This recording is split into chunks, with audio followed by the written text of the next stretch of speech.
Assalamualaikum warahmatullahi wabarakatuh. Halo, apa kabar pemirsa? Berjumpa di Sepekan Mitra Pos edisi hari ini, Sabtu 7 November 2020. Kami akan menyajikan berita seputar Karisidenan Pati dan Semarang dalam sepekan ini bersama saya Siti Soleka. Inilah Sepekan Mitra Pos selengkapnya.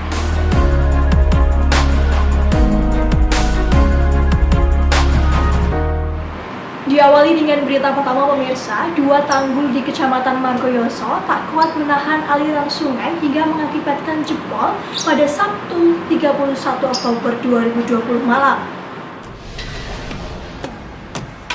Dua tanggul di Kecamatan Margoyoso tak kuat menahan aliran sungai hingga mengakibatkan jebol pada Sabtu 31 Oktober 2020 malam. Dua tanggul dari Sungai Tempur yang terletak di Desa Tunjung Rejo ini tak kuat menahan debit air setelah mendapatkan kiriman air dari pegunungan setelah Kecamatan Margoyoso dan sekitarnya mengalami hujan lebat pada Sabtu siang hingga petang. Kedua tanggul tersebut terletak di RT 2 RW 8 yang jebol dengan lebar 3 meter dan kedalaman 5 meter, serta di RT 1 RW 6 yang jebol dengan lebar 6 meter dan kedalaman 3 meter. Bupati Pati Haryanto mengungkapkan kejadian ini sempat viral di media sosial hingga sampai ke telinga Gubernur Jawa Tengah Ganjar Pranowo dan membuat Ganjar menghubunginya. Haryanto juga mengaku sudah melakukan penanganan untuk membendung air agar tidak menggenangi rumah warga karena jebolnya dua tanggul tersebut. Ia pun meminta langkah-langkah Pemkab Pati untuk disosialisasikan di media sosial agar dapat meredam kekhawatiran warga.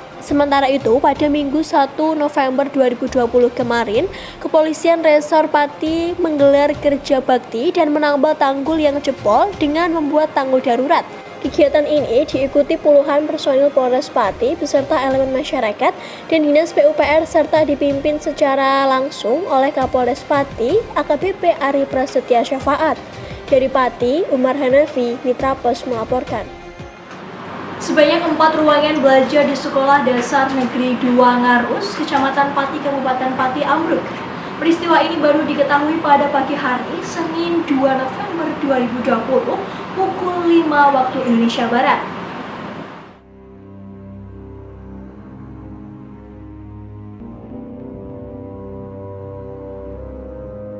Sebanyak 4 ruangan belajar di Sekolah Dasar Negeri 02 Ngarus, Kecamatan Pati, Kabupaten Pati ambruk.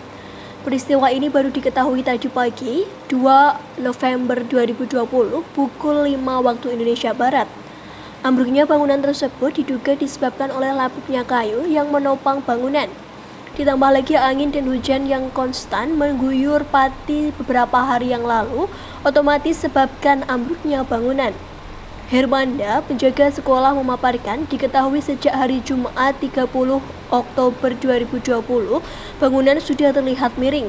Hingga Sabtu dinding sudah retak hingga ruangannya terlihat bergelombang dan membuat pihak kepala sekolah berinisiatif mengeluarkan bangku dan meja.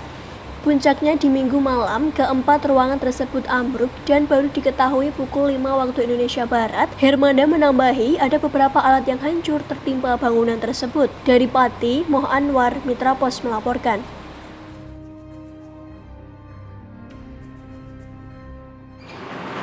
Berita selanjutnya pemirsa, Bupati Pati Haryanto mengungkapkan saat ini kasus COVID-19 di Kabupaten Pati nomor 23 dari seluruh kabupaten di Jawa Tengah. Namun untuk presentasi kematian akibat penyakit yang dikarenakan virus corona ini, Kabupaten Pati menempati urutan pertama se-Jawa Tengah.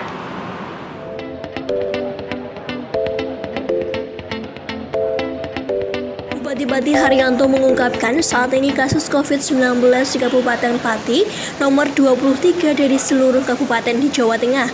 Namun untuk presentasi kematian akibat penyakit yang dikarenakan virus corona ini, Kabupaten Pati menempati urutan pertama diikuti Kabupaten Grobogan. Meskipun nomor 1, kebanyakan warga Kabupaten Pati yang meninggal dan terkonfirmasi positif COVID-19 ini berusia lanjut. Ia pun meminta jajarannya untuk terus melacak klaster-klaster yang ada, serta berharap para pasien yang positif COVID-19 mengungkapkan riwayat kontaknya. Haryanto juga mengatakan ada 3 kantor besar di Bumi Minatani yang menjadi klaster, namun ia tak menjelaskan di mana kantor tersebut. Hingga hari ini, angka kematian COVID-19 di Kabupaten Pati mencapai 89 orang Pasien yang sedang dirawat ada 41 orang dan orang tanpa gejala ada 50 orang. Dari Pati, Umar Hanafi, Mitra Pos melaporkan. Informasi selanjutnya pemirsa, pergantian rumput di lapangan Stadion Jayakusumo telah selesai dilakukan. Penggantian rumput dengan rumput sintesis ini memakan anggaran 8 miliar rupiah.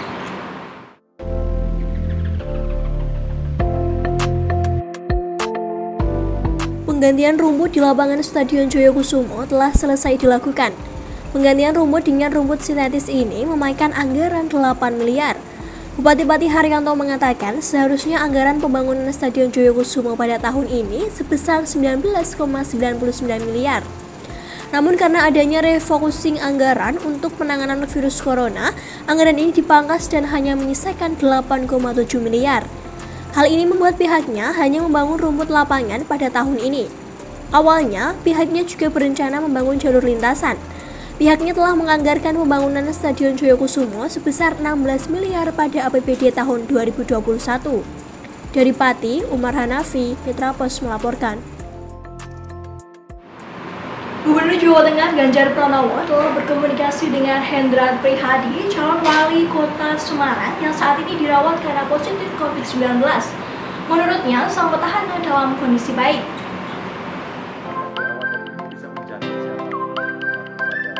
Gubernur Jawa Tengah Ganjar Pranowo telah berkomunikasi dengan Hendra Prihadi, calon wali kota Semarang yang saat ini dirawat karena positif COVID-19. Menurutnya, sang petahana dalam kondisi baik. Ganjar mengatakan Hendy saat ini tengah menjalani treatment sebab Hendy mengalami gejala panas dan batuk. Ganjar pun kembali mengingatkan kepada seluruh masyarakat pentingnya disiplin protokol kesehatan sebab COVID-19 bisa menyerang siapapun. Meski begitu, Ganjar sendiri tak memungkiri dalam ajang pilkada baik kandidat maupun pemilih pasti ingin bertemu satu sama lain. Namun, cara-caranya bisa diubah dengan mengutamakan protokol kesehatan. Selebihnya apa? Ya jaga kesehatan. Yang promotif penting. Promotif ini penting, banyak orang yang harus berbicara ke publik. Kamu harus olahraga, makanan bergizi, kamu harus cukup istirahat, kamu harus menjaga jarak. Kenapa jaga jarak sekarang menjadi penting? Hampir semua soal jaga jarak itu rata-rata menjadi persoalan. Ya, sebagian besar jaga jarak jadi persoalan. Maka ini yang penting. Kalau pakai masker, cuci tangan. Dari Semarang, Intan Alifa, Mitra Pos melaporkan. Sekretaris MUI Kabupaten Pati, Abdul Hamid membenarkan imbauan kepada umat Islam Indonesia untuk memboikot segala produk asal negara Prancis. Kendati demikian, kepada warga Pati, Hamid menyampaikan pemboikotan bukan suatu keharusan atau hukum yang tidak diwajibkan.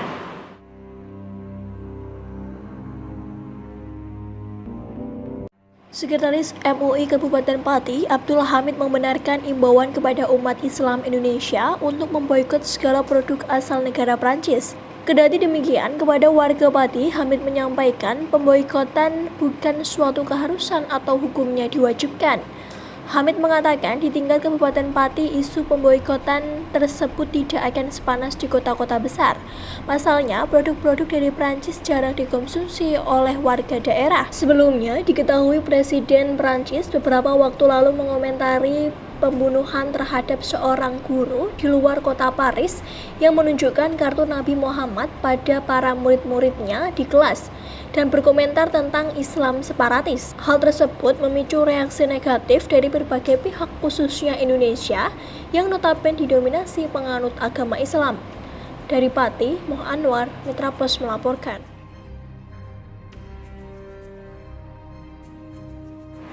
Informasi selanjutnya pemirsa, Laboratorium Biomolekuler atau Laboratorium PCR telah diresmikan oleh Bupati Pati Haryanto di RSUD RA Suwondo pada 6 November 2020. Laboratorium yang berada di RSUD RA Suwondo ini nantinya dapat menguji 180 sampel dalam sehari dengan membutuhkan waktu 5 jam saja.